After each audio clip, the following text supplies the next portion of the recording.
आज कामत साहेबांनी अतिशय उत्तम युक्तिवाद केला, म्हणजे कळस चढवला त्या युक्तिवादाचा. त्यातला पहिली गोष्ट अशी होती की परवा माननीय सर्वोच्च न्यायालयाने विचारलं होतं आम्हाला असा निर्णय घेता येईल का कालावधी लोटल्यानंतरचा, आणि म्हणून त्यांनी असंख्य उदाहरणं दिली. म्हणजे केरळाच्या कोर्टाने दिलं, उत्तर प्रदेशला, हरियाणा दिलं, अनेक कोर्टांमध्ये हायकोर्टांची उदाहरणं दिली, आणि मग सुप्रीम कोर्टचं पण एक शेवटचं एक उदाहरण दिलं लिटरली कलकत्ता कोर्टाचं दिलं की अशा पद्धतीनं जरी कालावधी इन प्रिन्सिपल ज्याला आपण त्याला डिस्क्वालिफाय करता येतं हे त्यांनी आज फार ठासून सांगितलं. आणि मला वाटतं कोर्टाला या संदर्भातलं त्यांनी अशी अनेक उदाहरणं दिल्यामुळे कोर्ट प्रभावित झालं असेल तर आनंद आहे असं मला वाटतं. त्याच्या पलीकडचं आणखी एक गोष्ट त्यांनी सांगितलं की मग त्यांनी सिम्बलच्या बद्दल विषय केला, आमच्या निशाणीच्या संदर्भात. आणि मग निशाणीच्या संदर्भात तुम्हाला मला वाटतं मी पण अनेकदा बोललोय की पक्ष आणखीन हा सतत विषय येतोय, लेजिस्लेटिव्ह पार्टी आणि पॉलिटिकल पार्टी. आणि या संदर्भात त्यांनी शेवटी उदाहरण दिलं, माझ्यासोबतचा माणूस जर गेला तर तो पक्षाचा मुख्य होऊ शकतो का, मला अध्यक्ष व्हायचं होतं, असं काय असतं तर गोष्ट वेगळी आहे. असं काहीच घडलं नाही. आणि मग पुन्हा त्या संदर्भात सुद्धा अनेक उदाहरणं दिली त्यांनी. म्हणजे अगदी पुन्हा पुन्हा तो यांचा उल्लेख येत राहतो, आपल्या सादिक अलीचा केस होतो, मग सुभाष देसाई साहेबांच्या केसचा सुद्धा उल्लेख येत राहतो, आणि मग राणा केस, ते 2-3 केसेस सतत येत राहतात उल्लेख.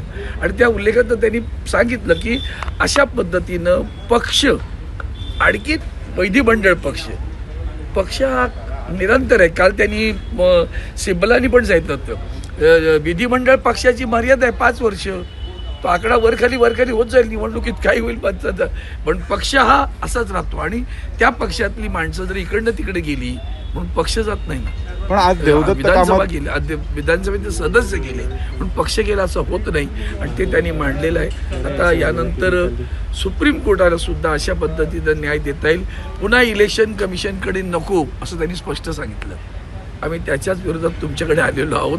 इलेक्शन कमिशनकडे पुन्हा कुठे चुकून जर विचार आला आमदार अपात्रता प्रकरणात तू तिकडे पाठवू नये, असा निर्णय घेण्याचा अधिकार हा सर्वोच्च न्यायालयाला आहे हे त्यांनी कामत यांनी असंही म्हटलं. हा मुद्दा सांगितला गेला की निर्णय हा आमदार अपात्रतेच्या अनुषंगाने घ्यायचा आहे, कारण तो मुद्दा सगळ्यात महत्त्वाचा आहे. खरं आहे ना ते. मला वाटतं की अनेकदा त्यांनी सांगितलं हा पाया आहे ना.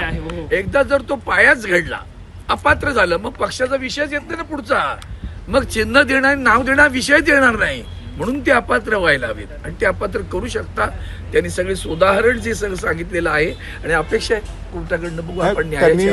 त्यांनी युक्तिवाद करत असताना असंही म्हटलं की जर तुम्ही फक्त विधिमंडळ पक्षाच्या आधारावर किंवा आमदारांच्या संख्येवर ठरवता, तर जेव्हा तुम्ही युतीमध्ये लढता तेव्हा मिळणारी मतं मित्र पक्षाची. त्यांनी एक केला ना, युक्तिवाद केला की मिळणारी मतं कोणत्या पक्षाची आहेत कसं कळणार तुम्हाला, हाही एक युक्तिवाद त्यांनी त्यावेळेला केलेला आहे. आणि ते स्पष्ट आहे ना. म्हणजे जर तुम्ही असं कारण इलेक्शन कमिशनच्या डोक्यात काहीतरी त्यावेळेला आलं होतं की एवढे आमदार आहेत म्हणून म्हणजे एवढी मतं आहेत, तर ही मतदार हा काही पक्षाचा कार्यकर्ता नसतो ना, तो पक्षाला मतं, आणि ते युतीत लढलेले असतात, तेव्हा ती मतं कोणाची हे ग्राह्य धरता येणार नाही असं त्यांनी त्यावेळेला सांगितलेलं आहे. महत्वाचं आहे. आज क्या आप जानते हो कि आज भी हमारे वकील माननीय देवदत्त कामत जी ने प्रभावित ढंग से माननीय सर्वोच्च न्यायालय के सामने अपनी बाजू रखी और कहा कि पहले तो उन्होंने बात की कि कल परसों में आप जानते हो कि माननीय सर्वोच्च न्यायालय की इस तरह से अभी निर्णय देने का दे सकते हैं कि अभी दे सकते हैं क्या. तो उन्होंने कहा क्योंकि उनके समझ में था कि ये तो काल मर्यादा हो गया, वो तो उस वक्त थे.